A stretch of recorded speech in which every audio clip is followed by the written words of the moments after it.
Guys, তো কেমন আছো তোমরা? আজকে তোমাদেরকে বলছি, এই দেখো যেমন আমার ফোনে তোমরা দেখতেই পাচ্ছ, এই যে নর্মাল ফ্রি ফায়ার তোমরা এটাকে কী করে ডাউনলোড করবে। এই ফ্রি ফায়ার ডাউনলোড করার জন্য তোমাদের ফার্স্ট হোয়াটসঅ্যাপে যেতে হবে এবং তোমরা দেখতে পাবে হোয়াটসঅ্যাপে একটি চ্যানেল, যেটি তোমাদের সার্চ করতে হবে। দেখাচ্ছি আমি।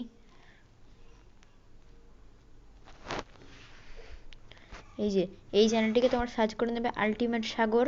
এই চ্যানেলটির লিঙ্ক আমার আমার কমেন্টে দেওয়া থাকবে। তোমরা এই লিঙ্কটি নিয়ে এই চ্যানেলে আসতে পারো এবং তোমরা এখানে এখানে নানা রকম জিনিস আছে তোমরা দেখতে পারো। এবং তাছাড়াও এখানে এই দেখো, নর্মাল ফ্রি ফায়ার ডাউনলোড ওই 45, এই লিঙ্কে তোমরা ক্লিক করবে, তোমাদের ডাউনলোড হয়ে যাবে। এই যে এই লিঙ্কটা তোমরা ক্লিক করবে, এই লিঙ্কটা এইটা তোমার ডাউনলোড হয়ে যাবে। তো তোমরা আমরা কমেন্ট বার চেক করবে, আমি ওখানে দিয়ে দেবো।